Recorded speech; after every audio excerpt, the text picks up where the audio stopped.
नमस्कार। Last video में हमने शत पदार्थ के बारे में पढ़ा था। इस वीडियो में हम धातु साम्य और त्रिदोष के बारे में पढ़ेंगे। तो सबसे पहले हम देखेंगे कि जो आयुर्वेद तंत्र है उसका प्रयोजन क्या है।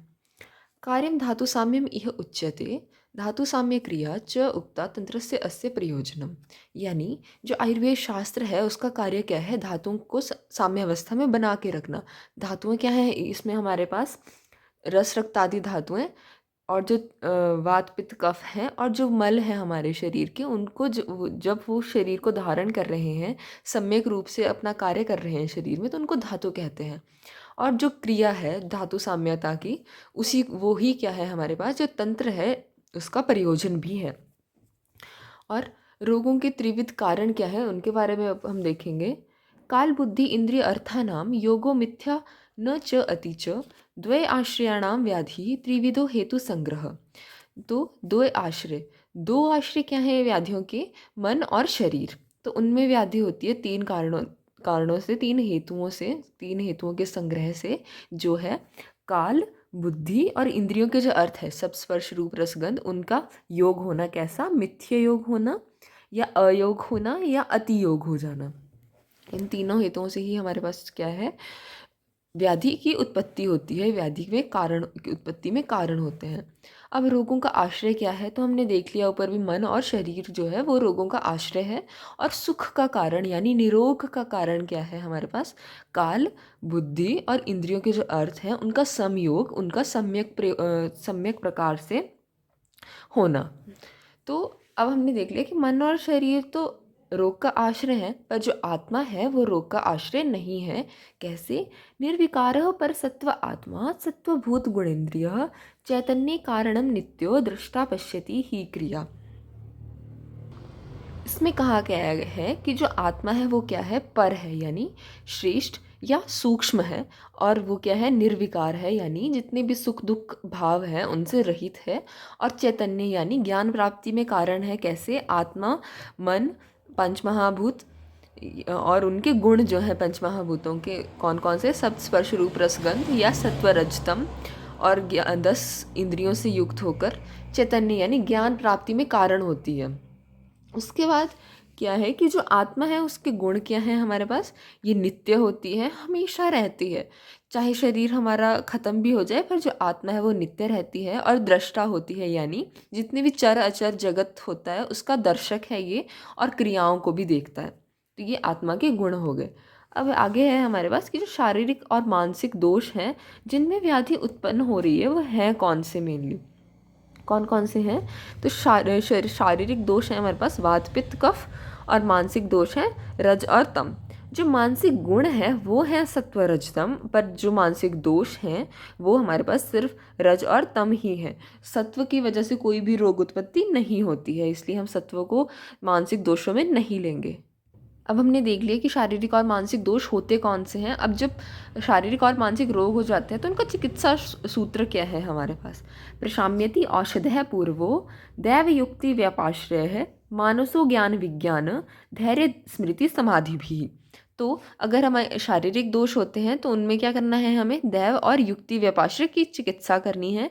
और अगर हमें मानसिक दोष हो जाए तो ज्ञान विज्ञान धैर्य और स्मृति और समाधि, ये चिकित्सा सूत्र है मानसिक रोग का। अब जो शारीरिक दोष वात पित्त कफ हमने देखे, तो हम उनके लक्षण या गुण देखेंगे और साथ में उनका चिकित्सा सूत्र भी देखेंगे। तो वात का क्या है, रुक्ष शीतो लघु सूक्ष्म चलो अथ विशुद्धः खरः विपरीत गुण है द्रव्य है मारुतः संप्रशाम्यति। जो इसके गुण हैं वो कौन कौन से हैं, रुक्ष, शीत, लघु, सूक्ष्म, चल, विशद और खर। अब इनके विपरीत जितने भी गुण होंगे उनसे हम इसकी चिकित्सा कर सकते हैं। अगर वात बढ़ जाता है तो हम इन्हीं कारणों से बढ़ेगा क्योंकि ये वात के गुण हैं, तो इसके विपरीत हमें जैसे स्निग्ध, उष्ण, गुरु, स्थूल, स्थिर, पिच्छल और लक्षण, जिन पदार्थों में इस तरह के गुण होंगे हमें उनसे चिकित्सा करनी है। ये एक इसका मेन प्रिंसिपल है। और चरक सूत्र 12 में भी वात के गुण बोले गए हैं, पर वहाँ पे 6 ही हैं, रुक्ष, शीत, लघु, दारुण, विशद और खर। वहाँ पे सूक्ष्म और चल की जगह क्या है, दारुण दारुण गुण है। इसके बाद हम पित्त के लक्षण या गुण और उसकी चिकित्सा सूत्र देखेंगे। सस्नेहम उष्णम तीक्ष्णम च द्रवम अम्लम सरम कटु विपरीत गुण है पित्त द्रव्य है आशु प्रशाम्यति। पित्त के गुण क्या है? 7 है। स्नेह, उष्ण, तीक्ष्ण, द्रव, अमल, सर और कटु। ये क्या करते हैं? पित्त प्रकोपक होते हैं और पित्त के सामान्य लक्षण होते हैं और ये पित्त को बढ़ाने का काम करते हैं। इसके विपरीत जितने भी गुणों वाले द्रव्य होंगे वो पित्त का शमन करेंगे और उसके विपरीत गुण होंगे और चिकित्सा में उनका प्रयोग किया जाएगा। इसके बाद हम देखेंगे कि कफ के लक्षण और गुण क्या हैं और उसका चिकित्सा सूत्र क्या है। गुरु शीत मृदु स्निग्ध मधुर स्थिर पिच्छिलः श्लेष्मणः प्रशमं यान्ति विपरीत गुणः गुणः। कफ के भी गुण 7 हैं हमारे पास, गुरु, शीत, मृदु, स्निग्ध, मधुर, स्थिर और पिच्छिल। अब इसके जो विपरीत गुण हैं जो कफ का शमन करेंगे, कफ की चिकित्सा में सहायक होंगे, वो कौन से हैं? लघु, उष्ण, कठिन, रुक्ष, कटु, चल और विशत। इसके विपरीत ही, जैसे गुरु का विपरीत लघु, शीत का उष्ण, मृदु का कठिन, स्निग्ध का रुक्ष, मधुर का कटु, स्थिर का चल और पिच्छिल का विशत। अब आयुर्वेद में साध्य और असाध्य जो रोग होते हैं उनका भी एक विधान होता है। तो जो साध्य रोग होते हैं उनका क्या चिकित्सा सूत्र है? तो वो विपरीत गुण का होना चाहिए और विपरीत देश, यानी शरीर, जो रोगी का शरीर है उसके विपरीत, या फिर भूमि, जैसे जांगल, अनूप और साधारण देश होते हैं तो उनके विपरीत चिकित्सा करनी चाहिए हमें। और जो मात्रा के विपरीत, यानी समुचित मात्रा जो व्यय, बल, शरीर, अग्नि, सतम्य आदि का विचार करने के बाद दी जाए। हमें पूरी एग्जामिनेशन करनी है पेशेंट की, उसके आधार पे ही हमने चिकित्सा भी करनी है। और काल उपपादित है। काल 2 प्रकार के होते हैं, जैसे अवस्थिक और नित्यक। नित्यक जो नॉर्मली चला होता है, जैसे वात पित्त कफ हमें पता है कि नॉर्मली भी हमारे शरीर में रहते हैं। पर अवस्थिक जब कोई रोग की अवस्था होती है तो उसके आधार पे भी हमें देखना है कि हम किस तरह से चिकित्सा कर सकते हैं। और आगे बोला गया है कि जो असाध्य रोग होते हैं उनकी चिकित्सा का उपदेश नहीं दिया गया है। अब हम आगे देखेंगे कि जो हमारी चिकित्सा होती है या द्रव्य होते हैं वो रस पे ही आधारित होते हैं सबसे पहले। तो हम देखेंगे कि रस का लक्षण क्या है। रसनार्थे रसः तस्य द्रव्यम आपः क्षितिः तथा निर्वृत्तौ च विशेषे च प्रत्ययः ख आद्यः त्रयः। यानी जो रसना, यानी हमारा जीवा होती है, उसी के द्वारा जो होते हैं वो अर्थग्राह्य होते हैं। तो उसको क्या बोलते हैं? हम रस बोलते हैं। कि जो रसना यानी जीवा के अर्थ जो ग्राह्य होते हैं, ग्राह्य विषय होते हैं जिनको हम जीवा के द्वारा पता लगाया जा सकता है, उसको रस कहते हैं। और जो रस का आधार द्रव्य होता है या रस की उत्पत्ति में जो कारण होते हैं वो हमारे पास जल और पृथ्वी महाभूत होते हैं। और जो विशेष रस ज्ञान में कारण होते हैं जिनकी वजह से हमें रस का पता चलता है, वो बाकी के 3 महाभूत वायु, आकाश और अग्नि है। आगे हम देखेंगे कि रसों का वर्गीकरण किस तरह से किया हुआ है। तो आचार्य सुश्रुत और आचार्य चरक ने मधुर, अम्ल, लवण, कटु, तिक्त, कषाय इस सीक्वेंस में हमें बताएं कि ये षड रस हैं। अष्टांग संग्रह में क्या बोला है? मधुर, अम्ल, लवण, तिक्त, उष्ण, कषाय। उन्होंने कटु ना कह करके उष्ण कहा है। और हारी संहिता में क्या कहा गया है? मधुर, अम्ल, क्षार, कटु, तिक्त, कषाय।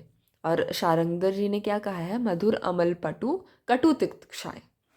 अब हम देखेंगे कि जो रस होते हैं उनके उत्पादक महाभूत कौन कौन से हैं और वो शमन या प्रकोप किन किन दोषों का कर रहे हैं। तो सबसे पहले हम देखेंगे कि जैसे नंबरिंग के हिसाब से, जैसे मधुर, अम्ल, लवण, कटु, तिक्त, कषाय, इनको हमने नंबरिंग दे दी। और हमें पता है कि जितने भी हम महाभूत लेते हैं तो इसी सीक्वेंस में मेनली लेते हैं ताकि हमें लर्न करने में डिफ़िकल्टी ना हो।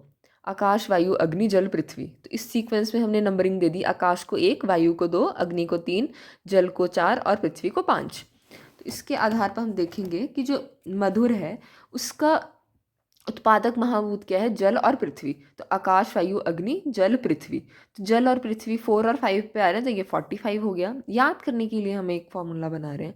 और पृथ्वी और अग्नि, आकाश, वायु, अग्नि, जल, पृथ्वी। पृथ्वी 5वें पे है और अग्नि हमारे पास 3rd नंबर पे है। तो ये 53 हो गया। और लवण में हमारे पास क्या है? जल और अग्नि महाभूत है। कटु में वायु और अग्नि, तिक्त में वायु और आकाश, और क्षय में वायु और पृथ्वी। तो इस तरीके से 45, 53, 43, 23, 21, 25 ऐसे अगर हम रिपीटेडली बोलते रहेंगे तो हमें इवेंचुअली याद हो ही जाएगा। अब देखेंगे हम कि शमन किन किन का कर रहा है? मधुर, अम्ल, लवण, कटु, तिक्त, क्षय। तो हम ऐसे नॉर्मली याद रखते हैं कि जो मधुर, अम्ल, लवण होते हैं वो हमेशा कफ को बढ़ाते हैं और वात का शमन करते हैं। और जो कटु, तिक्त, क्षय हैं वो हमेशा ही कफ का शमन करते हैं और वात को बढ़ाने वाले रस होते हैं। और जैसे हमें अष्टांग हृदय में भी बोला गया है कि मधुर तिक्त कषाय कहा, जो पित्त को शमन करने वाले रस होते हैं। तो क्या मधुर, तिक्त और क्षाय रस जो है वो पित्त का शमन करते हैं। और प्रकोपक कौन से हैं? अमल, लवण और कटु। महाभूतों के आधार पे भी हम याद रख सकते हैं कि पित्त को अग्नि ही बढ़ाता है हमेशा। तो अमल, लवण और कटु तीनों में ही अग्नि महाभूत है। तो इवेंचुअली हम दोनों चीज़ याद कर सकते हैं। अगर हमें पित्त का पता है कि पित्त किस किस में बढ़ रहा है, तो हम उसमें देख सकते हैं कि अग्नि महाभूत तो होगा ही होगा। तो दोनों तरीके से हम याद कर सकते हैं। पर कुछ आचार्यों ने अलग क्लासिफिकेशन भी दी है कि महाभूत विभिन्न तरीके से भी प्रेजेंट हैं। जैसे तिक्त में शारंगधर जी ने क्या कहा है कि वायु और अग्नि होती है, और कटु में वायु और आकाश। उल्टा कर दिया है इन्होंने इवेंचुअली। और नागार्जुन ने कहा है कि अमल में जल और अग्नि होती है, और लवण में पृथ्वी और अग्नि। तो इसी के साथ हमने देख लिया कि धातुओं की साम्यता किस प्रकार से रह रही है, और हमारे शरीर में त्रिदोष का क्या महत्व है, कौन कौन से उसको बढ़ाने या घटाने वाले फैक्टर्स होते हैं। अगली वीडियो में हम देखेंगे कि द्रव्यों का वर्गीकरण किस रूप से किया गया है।